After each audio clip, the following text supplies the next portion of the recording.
बच्चों, आप सभी को मेरा नमस्कार। आज हम अ, कक्षा 10वीं के बाद की एक कविता को पढ़ने जा रहे हैं। हम छोटी कक्षाओं में कुछ कविताएं पढ़े हैं, जैसे उन कविताओं में कुछ सीख दी है हमें कि हम मनुष्य प्राणी हैं। हमें क्या करना चाहिए।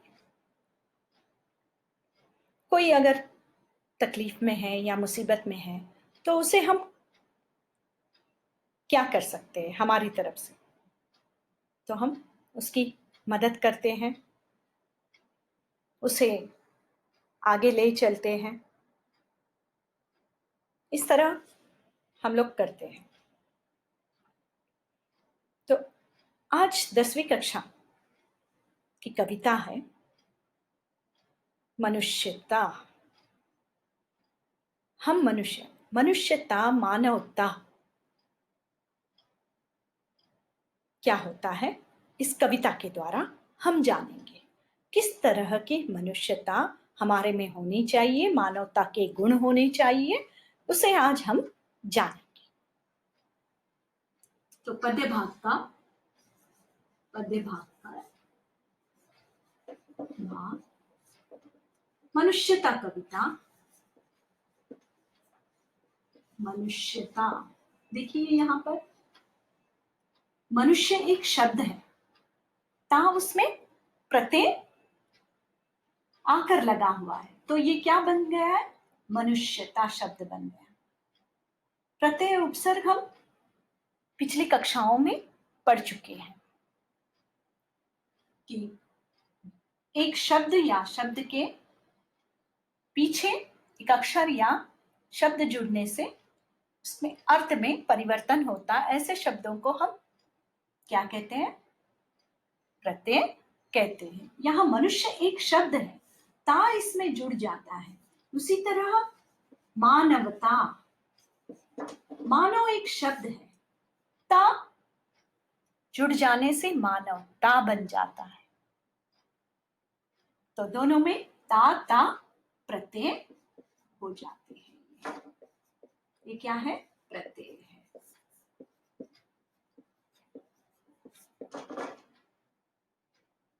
तो कवि, मनुष्यता कविता के कवि कौन है, देखिए कवि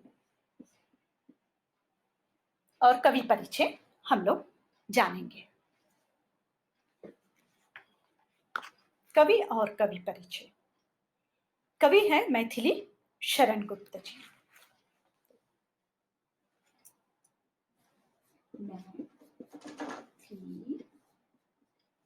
मैथिली शरण गुप्त जी की कविताएं आप लोग पिछली कक्षा में पढ़े होंगे ना।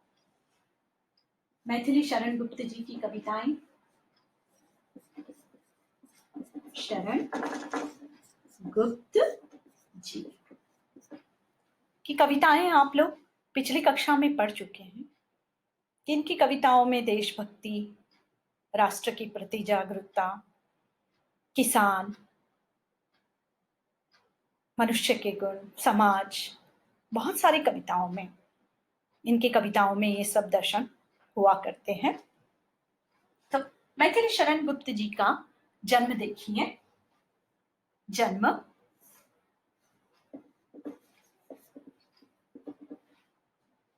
1888 में हुआ है। 1888 में इनका जन्म हुआ है और इनकी मृत्यु हुई है 1964 में। इनकी मृत्यु हुई है 1964 में। तो अब इनकी जीवनी जानेंगे हम। मैथिली शरण गुप्त जी जन्म 1886 में जन्मे। झांसी के करीब चीरा गांव में जन्मे मैथिली शरण गुप्त अपने ही जीवन काल में ही राष्ट्र कवि के रूप में विख्यात हुए हैं। इनकी खासियत, मैथिली शरण गुप्त जी को राष्ट्र कवि माना जाता है। राष्ट्र कवि मैं जो जो भी लिख रही हूं ये सब रनिंग नोट्स में जाना है। राष्ट्र कवि माना जाता है मैथिली शरण गुप्त जी को।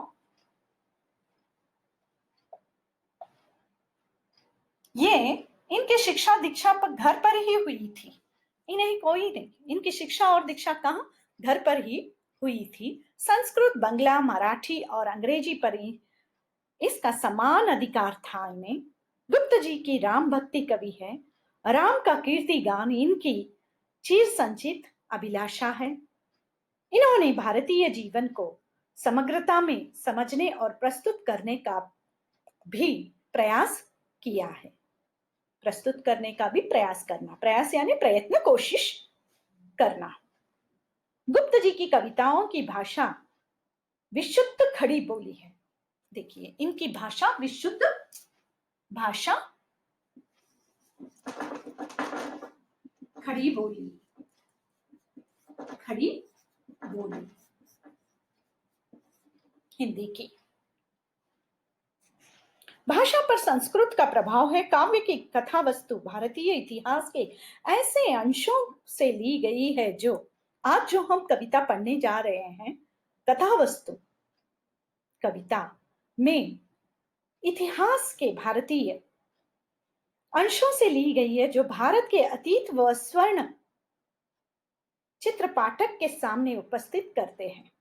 एकदम हमारे सामने, पाठक के सामने उपस्थित करना यानी पाठक यानी पढ़ने वाला, उसके सामने वो चित्र उपस्थित हो जाते हैं।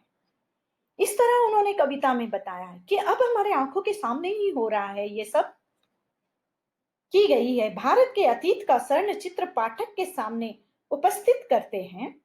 गुप्त जी की प्रमुख कृतियां हैं साकेत, यशोधरा, जयद्रथवध आदि। गुप्त जी के पिता सेठ रामचरण दास जी भी कवि थे और इनके छोटे भाई, जो हम 9वीं कक्षा में पढ़कर आए हैं, एक फूल की चाह, सियाराम शरण गुप्त जी, इनके भाई, जो कविता हम पढ़े थे छुआछूत के ऊपर आधारित थी। और आज हम मैथिली शरण गुप्त जी की कविता पढ़ने जा रहे हैं 10वीं कक्षा में, वो है मनुष्यता। तो इसमें क्या, इस कविता का छोटा सा भाग मैं आपको पढ़कर बताऊंगी किस तरह होता। प्रस्तुत के अन्य प्राणियों की तुलना में मनुष्य में चेतना शक्ति की प्रबलता होती है। प्रकृति के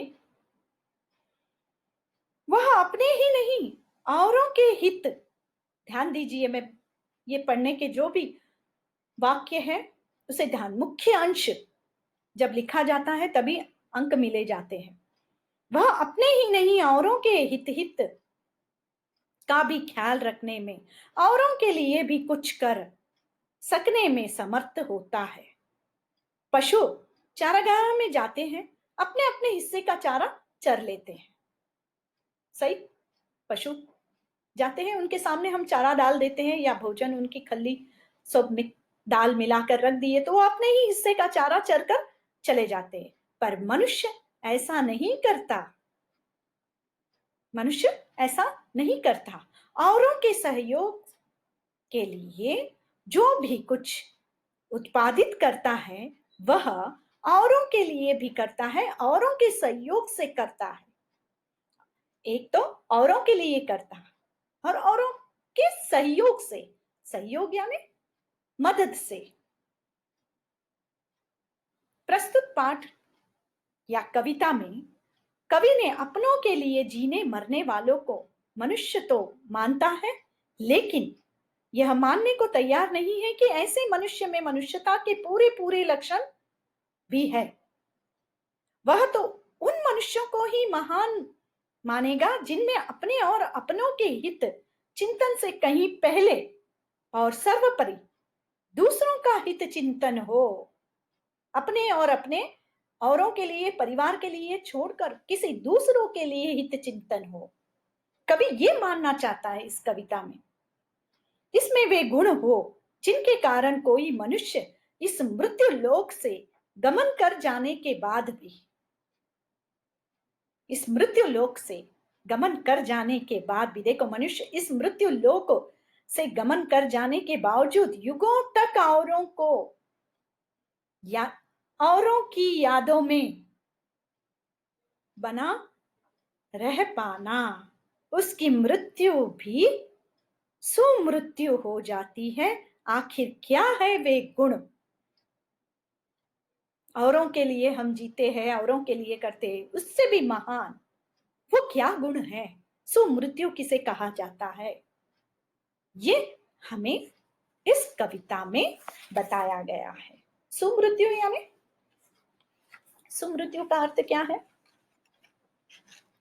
मृत्यु तो पता है आपको, सुमृत्यु, सुमृत्यु देखिए, सुमृत्यु, सुमृत्यु, सु इसमें उपसर्ग जुड़ चुका है, यहां पर मृत्यु शब्द है, सु उपसर्ग है। सुमृत्यु यानी एक अच्छी सी, बहुत, जो सदियों तक तो लोग याद रखे इसकी मृत्यु, इस तरह से मनुष्य मानवता था और वो ऐसा था, इसीलिए उसे सुमृत्यु कहा जाता है। तो कविता में कवि यहाँ पर हमें सुमृत्यु के बारे में और कुछ व्यक्तियों के मानवता के गुणों के बारे में जो हमें यहाँ बताना चाह रहे हैं, कविता के आधार पर कुछ अच्छे मनुष्यों के गुणों को यहाँ पर बताएं। मैं पहले उन कविता में आने वाले कुछ मनुष्य के गुणों को आपको पहले समझाना चाहती हूँ, बाद में कविता पढ़कर समझाना चाहती हूँ। देखिए, इस कविता में 3 महान व्यक्ति आते हैं, कि जैसे दधीची है, दधीची जी और कर्ण, ये महान व्यक्तियों के बारे में इस कविता में बताया गया है। और एक है रतिदेव। तो हमें इन लोगों की थोड़ी सी हमें जानकारी पहले प्राप्त कर लेंगे, उसके बाद हमें पता चल जाता है कि कहानी, कविता कितनी अच्छी तरह से है।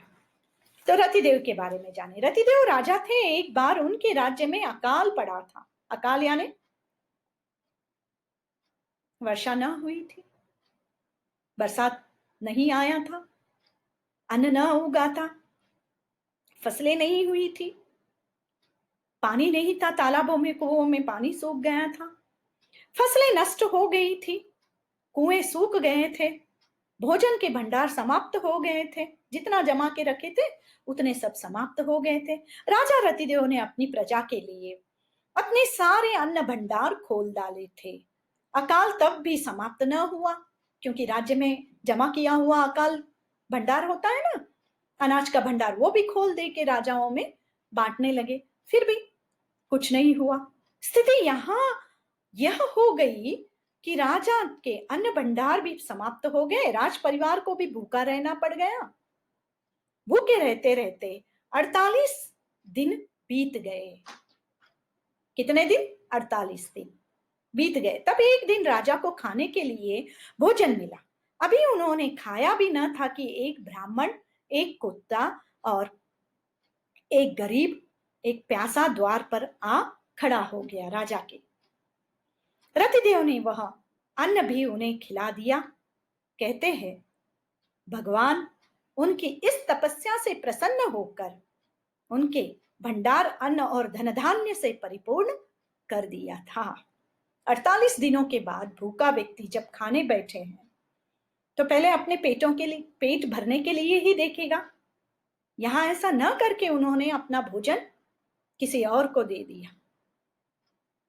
रतिदेव के चरित्र से हमें यह प्रेरणा मिलती है कि मनुष्यता के कल्याण के लिए अपना सर्वस्व बलिदान कर दो, त्याग से ही महिमा प्राप्त होती है। बिना त्याग करें किसी की महिमा यहाँ इस संसार में गाई नहीं जाती। जितनी आप में त्याग की शक्ति है उतनी आप त्याग करेंगे तो उसी व्यक्ति की गुण को इस दुनिया में लोग जानेंगे और सुनेंगे। नहीं है तो वो व्यक्ति क्या है, हाँ अपना ही देखा, अपने परिवार को ही सब कुछ किया और चला गया। एक हुए वो कर्ण। के प्रसिद्ध राजा कर्ण महादानी थे, ये सबको पता है। उन्होंने अपने दान में खाली हाथ नहीं लौटाते थे किसी ब्राह्मण को अपने द्वार से। एक कृष्ण इस बात को जानते थे, अतः देखिए उन्होंने कर्ण को जन्मजात कवच लेने के लिए एक ब्राह्मण को उनके पास भेजा। ब्राह्मण ने कर्ण से उनका कवच मांगा। कर्ण समझ गए कि पांडवों की ये चाल है। ये कब चल रहा था ये सब? कौरव और पांडवों का युद्ध हो रहा था ना, पांडवों की चाल है। उन्होंने समझ लिया। उन्हें यह भी पता था कि कवच के बिना उनकी मृत्यु हो जाएगी। उन्हें पता था मैं आज अगर कवच दे दूंगा तो मेरी मृत्यु निश्चिंत है। फिर भी उन्होंने दान से मुंह नहीं मोड़ा। उन्होंने ब्राह्मण को अपना स्वर्ण कवच दान में दे दिया। तो धीरे धीरे उन्होंने अपना स्वर्ण कवच निकालकर दान में दे दिया। ये हुई। अब दतीची ऋषि मुनि के बारे में है, साधु सन्यासियों की। देवताओं और असुरों में भीषण युद्ध हुआ समय देवता परास्त होने लगे थे। उन्होंने मंत्रणा की। देवताओं ने निष्कर्ष निकाला। क्या करें, इसका निष्कर्ष तो निकालना है ना। देवताओं और मानवों में हो रहे थे युद्ध असुरों में, तो इसका तो निकलना ही है कुछ निष्कर्ष या उसका समाधान। तो उन्होंने यदि निकाला कि यदि महर्षि दधीचि की हड्डियों से वज्र बनाकर युद्ध लड़ा जाए तो उनकी जीत हो सकती है। दधीचि की रीढ़ की हड्डी, रीढ़ यानी यहां पीछे रहता है ना, सिर से लेके यहां पीठ तक, उस रीढ़ की हड्डी को निकालकर वज्रायुद्ध बनाया गया इंद्र का। तब फिर असुरों के साथ युद्ध किया गया। जीत युद्ध लड़ा, उनकी जीत हो गई। देवता दधीचि के पास पहुंचे। उन्होंने उनसे अपनी हड्डियों को दान में देने के लिए कहा। तो दधीचि ने हर्षपूर्वक हंसते हंसते, ये मनुष्य मात्र, ये शरीर काया किसी के लिए काम आए तो मैं देने के लिए तैयार हूं। तो इस तरह उन्होंने अपनी हड्डियों का जीते जी मर जाना और मरने के बाद उनकी हड्डियों का वज्रायुद्ध बनाकर उस अस्त्र से युद्ध असुरों के साथ देवता लोग लड़े गए। तो देखिए ऐसे व्यक्तियों को मनुष्यता, मानवता के गुण कहते हैं। कवि वही इस कविता में हमें बता रहा है। विचार लो कि मृत्यु हो ना मृत्यु से डरो कभी, मरो परंतु यूं मरो कि याद जो करे कभी सभी। ऐसी मृत्यु आप पालो। हुई न यूं सो मृत्यु तो वृथा मरे वृथा जिए, मरा नहीं वही कि जो जिया न आपके लिए। वही पशु प्रवृत्ति है कि आप ही चरे, वही मनुष्य है कि जो मनुष्य के लिए ही मरे। मैं इन लोगों के उदाहरण पहले समझा के पाठ कविता का थोड़ा सा अंश समझाते हुए आपको बता रही हूं। अब आपको ये पंक्ति आसानी से समझ में आ चुकी होगी कि मरे, दूसरों के लिए मरना ही सुमृत्यु की प्राप्ति है। उसी उदार की कथा सरस्वती बखानी है। यानी सरस्वती, सरस्वती यानी पढ़ाई लिखाई, लिखने पढ़ने की बखाती है। बखाना यानी बखान करती है, लिखती है। उसी उदार से धरा कृतार्थ भाव देती, मानती है कि मेरे ऐसे धरती पर ऐसे महापुरुषों ने जन्म लेकर गया है तो मैं कृतज्ञ हूं। इस धरती मानती अपने आप को धरती। उसी उदार की सदा सजीव कीर्ति गूंजती है इस संसार में, तथा उसी उदार को समस्त सृष्टि पूजती है। ऐसे उदार भाव के लोगों को ही समस्त सृष्टि पूजती है। अखंड आत्म भाव जो असीम विश्व में भरे, वही मनुष्य है जो मनुष्य के लिए मरे। क्षुद्रार्थ रतिदेव ने दिया करस्त थाल भी, तथा दधीचि ने दिया परार्थ अस्ति जाल भी। उसी नर क्षितिज ने सममास्य दान भी किया, सहर्ष वीर कर्ण ने शरीर चर्म भी दिया। अनित्य देह के लिए अनादि जीव क्या डरे, वही मनुष्य है जो मनुष्य के लिए मरे। सहानुभूति चाहिए, महाविभूति है यही, वशीकरकृता सदैव है, बनी हुई स्वयं मही। सहानुभूति होनी चाहिए। सहानुभूति कैसे होनी चाहिए? सहन करने की शक्ति होनी चाहिए, दया की, ममता की, करुणा की, हर तरह की सहन करने की शक्ति होनी चाहिए, तभी हम लोग सहानुभूति के प्रति बन जाते। विरुद्धवाद बुद्ध का दया प्रवाह में बहा। महात्मा गौतम बुद्ध के विरुद्ध पूरे संसार, पूरे लोग विरुद्ध हो चुके थे, पर बाद में गौतम बुद्ध जी ने अपने प्रवचनों के द्वारा उन्हें समझाने पे फिर उनके दया और धर्म को देखकर पूरे लोग उसी प्रवाह में चलने लगे। विनित लोक वर्ग क्या ना सामने झुका रहा, आहा वही उदार है, परोपकार जो करे वही मनुष्य है, मनुष्य के लिए मरे। जो परोपकार की भावना, दूसरों के परोपकार यानी दूसरों की उपकार करना, तो तभी मनुष्य कहलाता है, वही मनुष्य है, मनुष्य के लिए मरे। नहीं तो ये मरना आपका व्यर्थ है। रहो न भूल के कभी मंदांत तुच्छ वित्त में, सनात जान आपको करो न गर्व चित्त में। देखिए, आप रहो न भूल के कभी मंदांत तुच्छ वित्त में, अपने ही मंदांत घमंड में न रहे, आपको करो न गर्व चित्त में। गर्व यानी घमंड, चित्त दिल पे। अनाथ कौन है यहाँ, त्रिलोक नाथ साथ है हमारे। कोई इस धरती पर, इस दुनिया में, इस संसार में अनाथ नहीं है, हमारे साथ त्रिलोक है, ईश्वर है, भगवान है। दयालु दीन बंधु के बड़े विशाल हाथ है, वो हर लोगों के, हर व्यक्ति के सर पर अपना हाथ रखना जानता है। अतीव भाग्यहीन है, अधीर भाग्य भाव जो करे वही मनुष्य है जी, मनुष्य के लिए मरे। अनंत अंतरिक्ष में अनंत देव खड़े, समक्ष ही स्वभाव जो बड़ा रहे, बड़े बड़े परम परस्पालंबन से उठो तथा बढ़ो सभी, परस्पालंबन से उठो यानी एक दूसरे की सहायता करते हुए आगे बढ़ो। उठो, जो गिरा हुआ है उसे भी उठा लो, जो अपने साथ चल रहा है उसे भी लेकर चले, तभी आपका जीवन धन्य माना जाता है। रहो न यूं ही एक से न काम और का सरे, वही मनुष्य है, मनुष्य के लिए मरे। नहीं, वो उसी का काम है, उसी को करने दो, ना करे। उसका काम है, उससे हो रहा है तो आप उसके साथ परस्परावलंबी बने और साथ दे। मनुष्य मात्र बंधु है, यही बड़ा विवेक है। पुराण पुरुष जो स्वयंभू पिता प्रसिद्ध एक है, फलानुसार कर्म के अवश्य ब्रह्म भेद है, परंतु अंतरैक्य प्रमाणभूत वेद है। अनर्थ है कि बंधु ही न बंधु की व्यथा हरे, वही मनुष्य है, मनुष्य के लिए। बंधु ही बंधु की व्यथा, व्यथा यानी दुख दर्द दूर करे, नहीं तो वो मनुष्य ही एक मनुष्य के लिए मरे।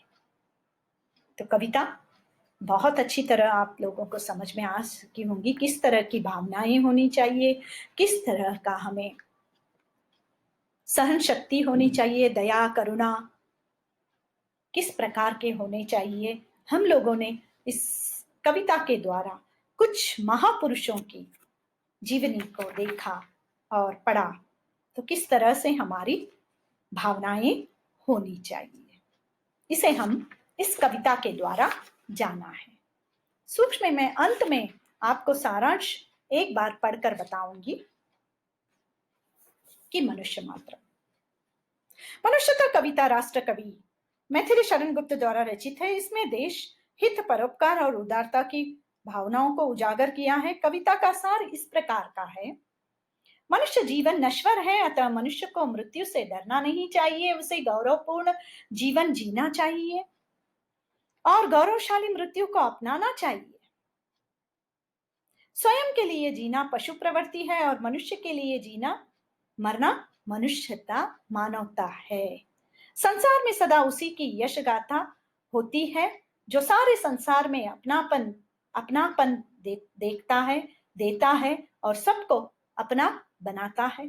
रतिदेव, दतीची, उशीनर, कर्ण आदि महान आत्माओं ने संसार के हित में बढ़ चढ़कर त्याग किया है, अतः मनुष्य को चाहिए कि वह उनकी प्रेरणा लेकर पाकर नश्वर शरीर का मोह न करे। वह मन में सहानुभूति, दया, उदारता, परोपकार के गुण स्थान दे। कवि मनुष्य को प्रेरणा देता हुआ कहता है कि कभी धन और सुरक्षा का गुमान नहीं करना चाहिए। इस संसार में कोई अनाथ नहीं है, सब पर परमात्मा का हाथ है। भाग्यहीन नर वह है जो अधीर होकर हाय हाय करता है। इस अनंत आकाश में असंख्य देव तुम्हारी सहायता करने को तैयार है, परंतु सब मनुष्यों को चाहिए कि वे परस्पर सहायता करते हुए आगे बढ़े। वे सभी मनुष्यों को अपना बंधु माने और बंधुत्वता के नाते उसकी सहायता मदद करे। मनुष्य को दूसरे मनुष्य की व्यथा हरने का प्रयत्न करे। मनुष्य को चाहिए कि वह आपस में मिलजुल कर रहे। हम कक्षा में भी सब हमारे दोस्त मित्र समझ कर रहे। राह के रोड़ों को हटाते हुए, भिन्नता की जगह एकता को बढ़ाते हुए तथा औरों को उदार करते हुए, उद्धार करते हुए, उदारता के गुण बताते हुए अपना भी उद्धार करें, औरों का भी उद्धार करें। इस कविता में कवि हमें यही बात, यही प्रेरणा लेकर आगे बढ़ने के लिए कह रहे हैं। क्योंकि हम में छोटी मोटी होती है, कक्षा में उसने ऐसा किया वैसा किया, उसे भी उद्धार की भावना से, दया से छोड़ दे तो वो भी अच्छा उद्धार। तो ये आपके मनुष्यता के गुण, अच्छे गुण कहलाएंगे। तो आप में ही मानवता और मनुष्यता के गुण। तो कविता बहुत अच्छी समझ में आई। तो आज आप समाज में इस कविता के पढ़ने के बाद 10वीं कक्षा में आप समाज में जाते हैं, तो जीवन में इन सब मूल्यों का आपको ध्यान रखना बहुत जरूरी है। तो कविता समाप्त हो गई। धन्यवाद।